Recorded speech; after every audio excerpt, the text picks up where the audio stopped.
Okay నాన్న. చలో media మిత్రులకు నమస్కారం. జిన్నారం పోలీస్ స్టేషన్ పరిధిలో జరిగినటువంటి 4 కేసుల రిజిస్ట్రేషన్ విషయం లోపల 3 కేసులలో ఇప్పటికే ముద్దాయిలుగా ఆరోపించబడినటువంటి వ్యక్తులకి సంగారెడ్డి జిల్లా కోర్టు లోపల బెయిల్ లభించింది. ఇంకొక కేసులో ఈరోజు ఆర్గ్యుమెంట్స్ వినబోతున్నారు. ఈ కేసుకు సంబంధించి నేను డే 1 నుంచి ఒక డిమాండ్ చేస్తూ వస్తున్న జిల్లా పోలీస్ యంత్రాంగాన్ని. మేము అడిగిన ఏ ప్రశ్నకు కూడా ఈ రోజు వరకు జిల్లా పోలీస్ కార్యాలయం నుంచి రిప్లై రాలేదు.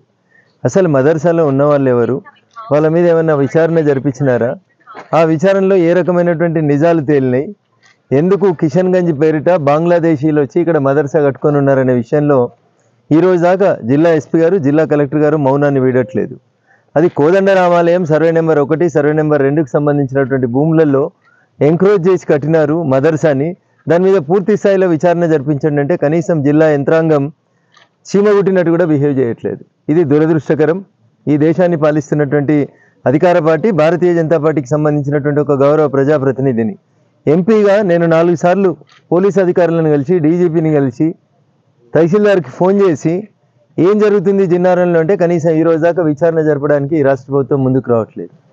ఇది కాంగ్రెస్ పాలిత రాష్ట్రాల లోపల కాంగ్రెస్కి దేశద్రోహులకి మధ్యలో ఉన్నటువంటి అవినాభావ సంబంధం.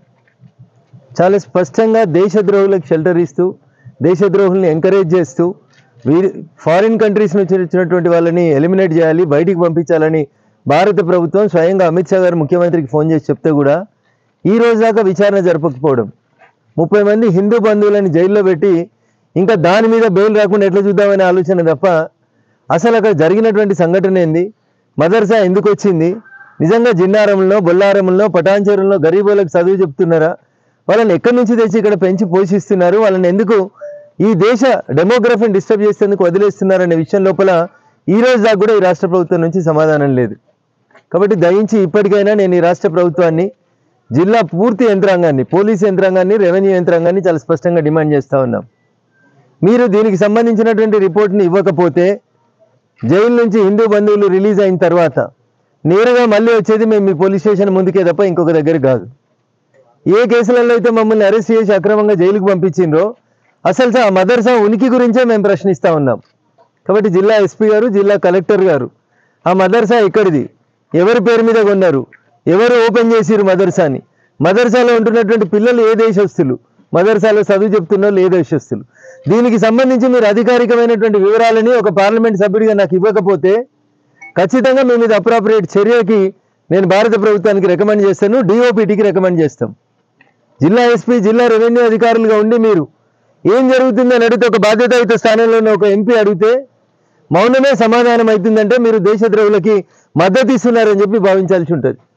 కాబట్టి ఇప్పటికైనా ఈ జిల్లా యంత్రాంగం వాళ్ళ పనితీరును మార్చుకొని, జిన్నారంలో జరిగినటువంటి పొరపాటును సరిదిద్దుకొని, అక్కడ ఉన్నటువంటి మదర్సా విషయం లోపల పూర్తి విచారణ జరిపి అమాయకులైనటువంటి హిందూ బంధువులని గత 20 రోజుల నుంచి జైల్లో పెట్టిన వాళ్ళని వెంటనే విడుదల చేసేందుకు మీరు సహకరించని పక్షంలో వాళ్ళు రిలీజ్ అయిన తర్వాత ఖచ్చితంగా ఒక పెద్ద ఉద్యమాన్ని జిన్నారం నుంచే మదర్సాలకు వ్యతిరేకంగా ప్రారంభిస్తామని ఈ సందర్భంగా